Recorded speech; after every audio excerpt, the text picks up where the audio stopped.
توبہ دل سے ہوتی ہے، توبہ شرم کے ساتھ ہوتی ہے، توبہ ندامت کے ساتھ ہوتی ہے، اور جب ندامت کے ساتھ بس ایک لمحے کی توبہ ہونا، اللہ پچھلے سارے گناہ معاف کر دیتا ہے۔ ابھی تو سنا آپ نے اس نے کیا کیا تھا، اس 40 سال کے گناہگار بندے نے کیا کیا تھا، سر چادر میں ڈال کے سر جھکا کر اللہ کو کہا ہی تھا نا کہ اللہ بس معاف کر دے، آج بچا لے۔ اللہ کریم نے اس کے سبب بارش برسا دی۔ وہ دل کا کنیکشن ریکوائرڈ ہے، وہ دل سے محبت اللہ سے درکار ہے، پھر اللہ پچھلے سارے گناہ معاف کر دے گا۔ اور بے شک اللہ پسند کرتا ہے بہت توبہ کرنے والوں کو۔ اور اللہ جب توبہ قبول کرتا ہے نا تو سنو کیسا کریم ہے۔ دنیا میں اگر ہمارا کوئی جرم ہو جائے نا، کوئی خطا ہو جائے، مثال کے طور پہ کسی کی پولیس میں کوئی رپورٹ درج کر دی جائے، تو جب بھی آپ کسی کا ریکارڈ نکالتے ہیں نا، بے شک وہ مقدمہ ختم بھی ہو گیا ہو، یا سزا ہو گئی ہو، یا سلو ہو گئی ہو، لیکن جب آپ بندے کا کریکٹر سرٹیفکیٹ نکالتے ہیں تو اس کا وہ جرم آ جاتا ہے کہ اس نے 10 سال پہلے یہ غلطی کی تھی، 15 سال پہلے اس پر یہ مقدمہ ہوا تھا۔ نہ لوگ بھولتے ہیں، نہ دنیا بھولتی ہے، مگر دیکھو میرے رب کی شان کیسی ہے کہ اللہ ایسا کریم ہے، قرآن میں فرماتا ہے کہ جب اللہ توبہ قبول کرتا ہے تو صرف گناہ معاف نہیں فرماتا، گناہوں کو نیکیوں سے بدل دیتا ہے۔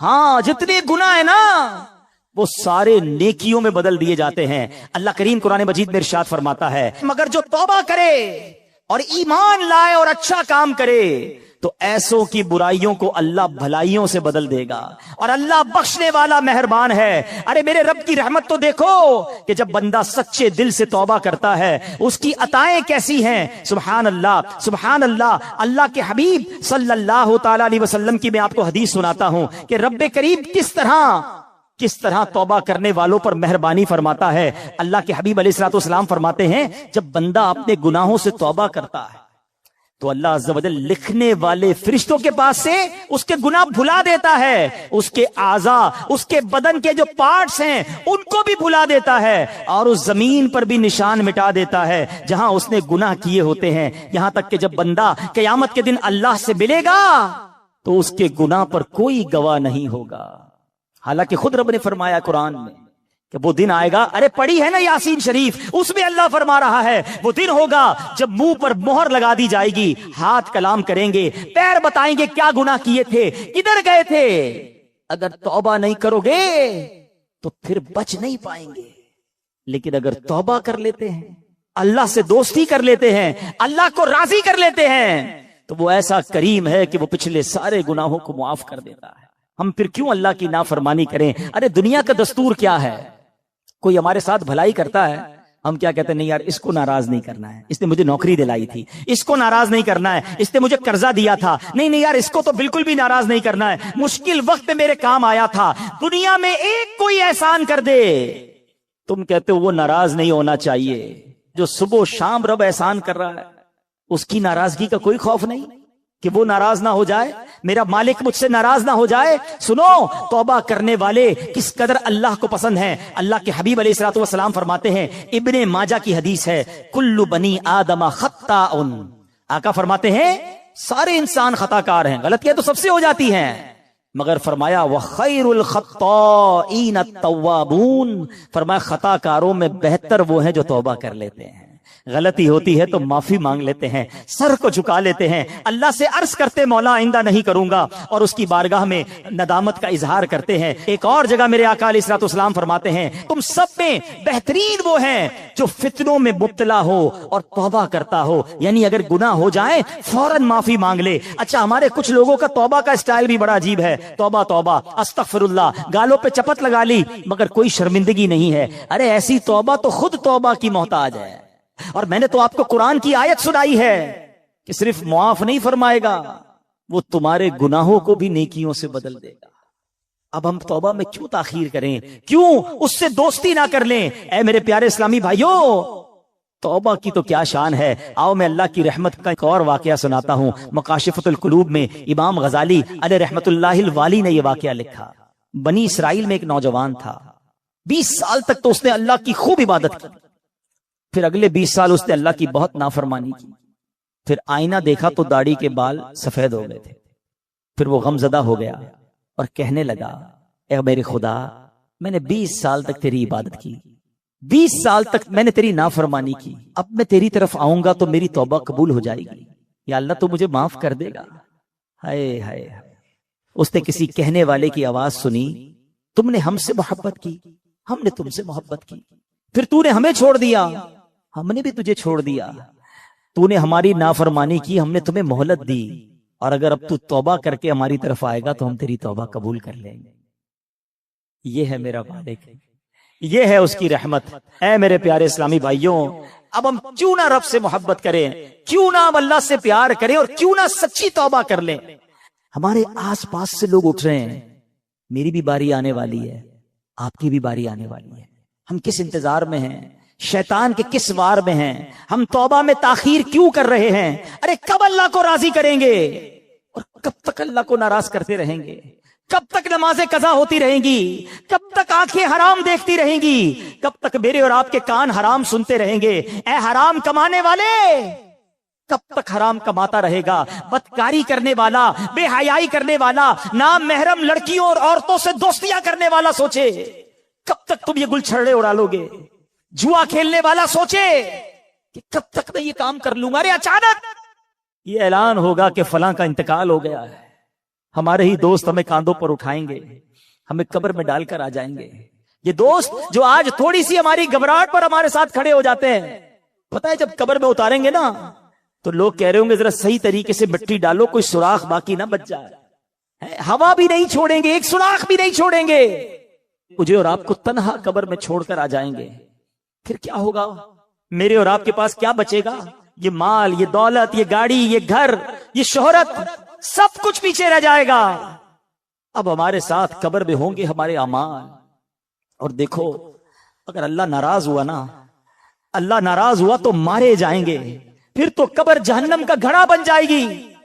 اسی لیے میں آج یہ عرض کرنے آیا ہوں کہ جلدی جلدی اپنے رب کو راضی کر لو۔ وہ کیسا کریم ہے، بلکہ اس کی رحمت چاہتی یہی ہے کہ میرے بندے بخشے جائیں، میرے بندے معافی مانگ لیں، میرے بندے رجوع کر لیں۔ مگر یہ بندہ ہے جو رجوع نہیں کر رہا، یہ بندہ ہے جو اس سے دوستی نہیں کر رہا۔ خدا را میں آج کے بعد اللہ کے فرما بردار بندوں میں شامل ہو جاؤں۔ سنو وہ کیسا قریب ہے۔ حضرت سیدنا ابو ہریرہ رضی اللہ تعالیٰ عنہ سے بروی ہے، رسول اللہ صلی اللہ تعالیٰ علیہ وسلم کا فرمان عالی شان ہے کہ جب کوئی بندہ گناہ کر لیتا ہے اور پھر کہتا ہے کہ اے مولا میں نے گناہ کر لیا، مجھے معاف کر دے، تو اللہ فرماتا ہے میرا بندہ جانتا ہے کہ کوئی اس کا رب ہے جو گناہ معاف بھی کرتا ہے اور اس پر پکڑ بھی لیتا ہے۔ میں نے اپنے بندے کو بخش دیا۔ تو جتنا رب چاہتا ہے بندہ ٹھہرا رہتا ہے، اس کے بعد پھر کوئی گناہ کر لیتا ہے، پھر عرض کرتا ہے الہی میں نے پھر گناہ کر لیا ہے، پھر مجھے معاف کر دے۔ تو رب کریم فرماتا ہے میرا بندہ جانتا ہے کہ کوئی اس کا رب ہے جو گناہ کرنے پر پکڑ بھی لیتا ہے اور معاف بھی فرما دیتا ہے۔ میں نے اپنے بندے کو بخش دیا، پھر اس بندے سے پھر گناہ ہو جاتا ہے، وہ پھر اللہ سے کہتا ہے، تیسری بار کہتا ہے اللہ پھر گناہ ہو گیا ہے، رب کریم مجھے معاف کر دے۔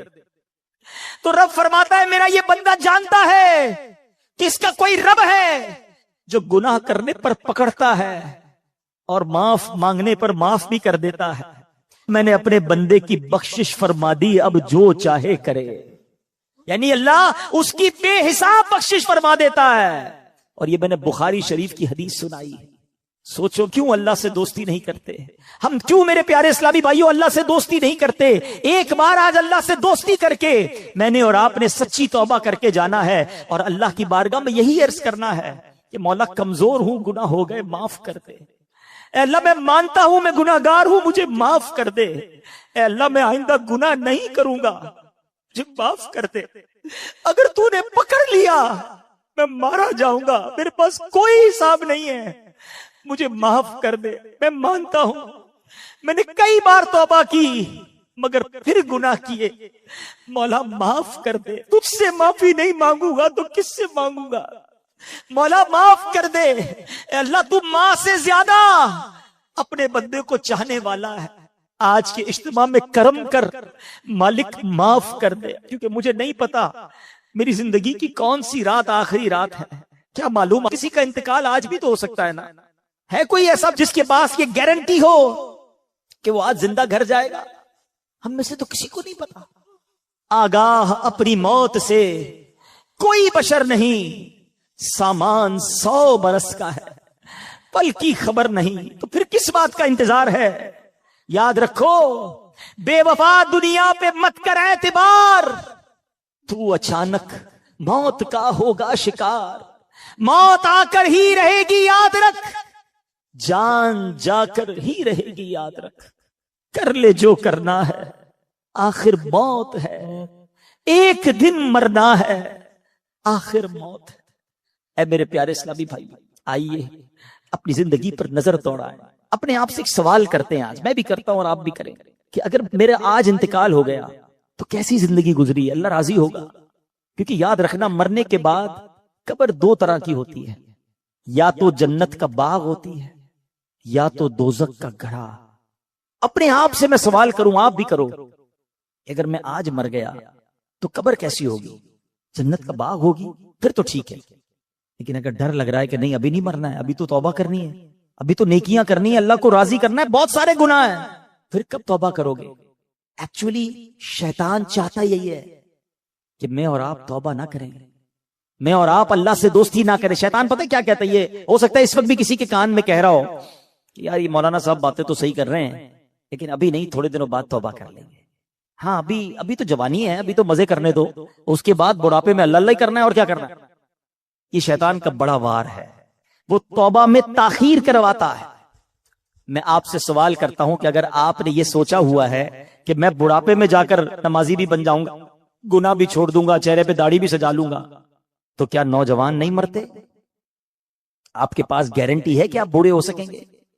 خدا را شیطان کے سوار میں نہ ہو، بلکہ جوانی کی توبہ تو اللہ کو بڑی پسند ہے۔ ہاں، جو جوان توبہ کرتا ہے نا، وہ اللہ کو کیسا پسند ہے۔ آؤ میں آپ کو ایک حدیث سناتا ہوں۔ اے میرے نوجوانوں، گناہ مت کرو، اللہ کی بارگاہ میں اللہ سے دوستی کر لو، تو اللہ کو نرمی والا، عاجزی والا نوجوان پسند ہے۔ اللہ ایسے نوجوان پر جو جوانی میں عبادت کرتا ہے نا، اپنے فرشتوں کے سامنے فخر فرماتا کہ یہ میرا بندہ ہے۔ اب اپنے آپ سے سوال کرو کہ ہم اللہ کے کیسے بندے ہیں؟ اچھا، توبہ میں تاخیر کی ایک اور وجہ، شیطان کہتا ہے یار اگر میں نے یہ سارے گناہ چھوڑ دیے تو پھر زندگی کا مزہ ہی ختم ہو جائے گا۔ ایسا کئی بار ہوتا ہے کہ جب ہم ایسا بیان سنتے ہیں، ایسی محفل میں جاتے ہیں نا، تو خیال تو آتا ہے کہ یار توبہ کر لینی چاہیے، پھر لگتا ہے یار اگر ساری محفلیں، ساری رنگینیاں، دوستیاں، فلمیں، ڈرامے، گانے باجے، معاذ اللہ شراب، نشے کی محفلیں، جوئے، یا جو بھی غلط کام ہے یہ چھوڑ دیے تو پھر مزہ کیا رہے گا زندگی میں؟ ساری انجوائمنٹ ہی ختم ہو جائے گی۔ یہ شیطان کا بہت خطرناک وار ہے، اور وہ اسی لیے بندے کو توبہ نہیں کرنے دیتا، بولے یار زندگی بور ہو جائے گی۔ اب اس کا جواب سن لو غور سے۔ اس کی مثال اس طرح دی، کتابوں میں علماء نے لکھی کہ 2 دوست ہیں، ایک دوست جو ہے وہ صرف سبزی کھاتا تھا، دال سبزی ہمیشہ، کہتا نہیں یار میں اور کچھ نہیں کھاتا۔ اب اس کے دوست کہتے کبھی تو گوشت کھا لے، یہ بھی اللہ کی نعمت ہے، کبھی چکن بھی کھا لے۔ اس نے کہا نہیں میں سبزی کھاتا ہوں۔ ایک دن دوستوں نے پلان کیا پکڑ کے کہ یار آج اس کو چکن کھلانی ہے اور اس کو گوشت بھی کھلانا ہے۔ اب پکڑ کے اس کے زبردستی منہ میں مرغی بھی ڈال دی، تھوڑی سی گوشت بھی کھلایا۔ اب جب اس نے کھایا تو اس نے کہا یار اصل کھانا تو یہ ہے، کیا میں ساری زندگی دال سبزی؟ بے شک دال سبزی کھانا بہت اچھا، سے کوئی اور مراد ڈالے، میں سمجھانے کے لیے مثال دے رہا ہوں کہ یار اتنا ذائقے والا کھانا میں نے زندگی پر کبھی کھایا ہی نہیں۔ اس نے دال سبزی کی سائیڈ پہ اور اب گوشت چکن بھی کھانے لگا۔ یہ مثال دے کر علماء نے سمجھایا کہ اصل مسئلہ یہ ہے کہ جس نے راتوں کو فلمیں دیکھ کر، ڈرامے دیکھ کر، گانے باجے سن کے، شراب کی محفلوں میں، جوئے کی محفلوں میں، یا گندی باتیں کر کے جس نے راتیں گزاری ہیں، اس کو پتہ ہی نہیں ہے کہ تہجد میں اٹھ کر دعا کا مزہ کیا ہے، اس کو پتہ ہی نہیں ہے وضو کر کے نماز کی رونق کیا ہے، اس کو پتہ ہی نہیں ہے کہ تلاوت کرنے کا سکون کیا ہے۔ ساری زندگی وہ سمجھا مزہ ہی اس میں ہے۔ ارے ایک بار اس کام کو چھوڑ کر درود پاک پڑھ کے باوضو سونے کا مزہ بھی دیکھو، تہجد میں اٹھنے کا لطف بھی دیکھو، اپنے رب کی بارگاہ میں اکیلے میں ہاتھ اٹھا کر آنسو بہانے کا جو لطف ہے، خدا کی قسم وہ دنیا کی کسی گندی محفل میں نہیں ہے۔ مسئلہ یہ ہے ہم نے یہ محفل دیکھی ہی نہیں، اللہ کی بارگاہ میں مناجات کی نہیں ہے، تو ہمیں لگتا ہے کہ سارے مزے ختم ہو جائیں گے۔ یہ ہماری بھول ہے۔ یاد رکھو مجھے اور آپ کو رب نے بنایا ہے، اور رب ہی بتائے گا کہ ہمارے دلوں کا سکون کہاں پر ہے، اور اللہ نے قرآن میں فرمایا ہے بے شک اللہ کے ذکر میں دلوں کا چین ہے۔ اگر چین چاہتے ہو نا تو یہ شراب میں نہیں ملے گا، یہ شباب میں اور گندی محفلوں میں نہیں ملے گا، یہ گانے باجے فلموں میں جوئے کے محفلوں میں نہیں ملے گا، یہ تمہیں واقعی ملے گا تو اللہ کے ذکر میں ملے گا۔ اچھا، اب شیطان کا ایک اور وار کہ یار یہ مولانا صاحب تو جو کہہ رہے قرآن کی آیت پڑھ رہے، بات تو ٹھیک ہے، مگر میرا تو معاملہ ہی دوسرا ہے۔ میں جب فلمیں ڈرامے گانے باجوں کی محفل میں جاتا ہوں بڑا مزہ آتا ہے، بڑی ساری رات گزر جاتی ہے پتہ نہیں چلتا۔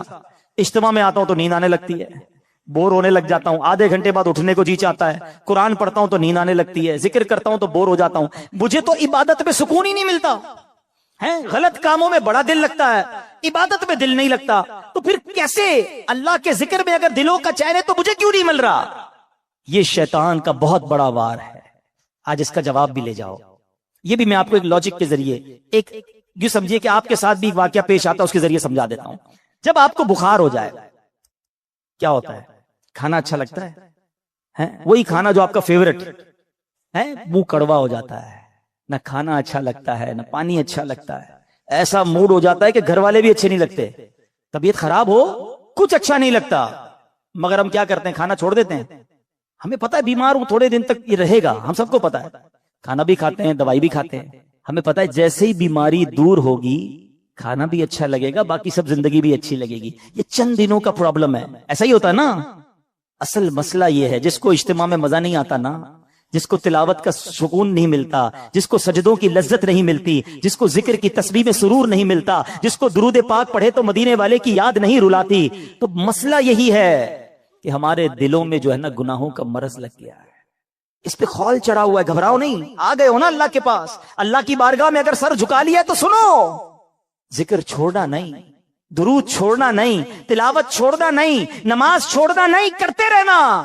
تھوڑے دنوں کی بات ہے، جیسے ہی دل سے مرض دور ہوگا تو میں سجدوں کی لذت ملنا شروع ہو جائے گی، تلاوت میں دل لگنے شروع ہو جائے گا، تم مدینے والے آقا کی بات کرو گے، تمہاری آنکھوں سے آنسو نکلنا شروع ہو جائیں گے۔ اللہ کی قسم تمہیں محفل میں آقا کے ذکر میں ایسا سرور آئے گا جو دنیا کے کسی کام میں نہیں آئے گا، کیونکہ ابھی دل میں مرض ہے، ابھی مزہ نہیں آ رہا، ابھی سکون نہیں مل رہا۔ دیکھو دور مت چلے جانا، دیکھو بھاگ مت جانا، مسجد کو ٹھکانہ بنا لو، نماز کو اپنا طریقہ بنا لو، اللہ کی بارگاہ میں سر جھکائے رکھنا اور اللہ سے ہی کہنا کہ مالک ذکر تیرا کرتا ہوں، سکون نہیں مل رہا، نماز پڑھ رہا ہوں، سرور نہیں آ رہا، خدا کی قسم جس دن یہ دل سے مرض دور ہوا تمہیں وہ لطف زندگی کا ملنا شروع ہو جائے گا جو اس سے پہلے نہیں ملا ہوگا۔ تو اے میرے پیارے اسلامی بھائیوں، یہ شیطان کے واروں میں نہ آؤ، یہ مردود ہمیں کبھی بھی توبہ نہیں کرنے دے گا، یہ لمبی امیدیں دلوائے گا، یہ ہمیں موت تک لے جائے گا، اور اس کو ہمیں موت بھی ایسے آ سکتی ہے کہ ہم بغیر توبہ کے چلے جائیں۔ ایک آخری واقعہ سنا کر پھر اپنے بیان کو اختتام کی طرف لاتا ہوں کہ ایک بار کتنا مردود ہے شیطان۔ دو بھائی تھے، پہلی منزل پہ چھوٹا بھائی، دوسری منزل پہ بڑا بھائی۔ بڑے بھائی کے پاس شیطان گیا، 40 سال تک اللہ کی عبادت کی۔ اس کو شیطان جا کے کہتا ہے کہ میں نے اپنے علم سے یہ جانا ہے کہ تیری عمر 80 سال ہے، تو 80 سال تک جیے گا، تو نے 40 سال تک اللہ کی عبادت کی ہے، نہ جوانی کی کوئی رنگینی دیکھی، نہ کوئی عیاشی کی، نہ کوئی گناہ کیے، کیا کیا تو نے؟ ایسا کر 20 سال گناہ کر لے، مزے کر لے زندگی کے، پھر آخری 20 سال پھر توبہ کر لینا، اللہ راضی ہو جائے گا۔ شیطان ہم میں سے بھی کئیوں کو وسوسے سے دلاتا ہے، یار جو کرنا ہے کر لو، پھر انشاءاللہ حج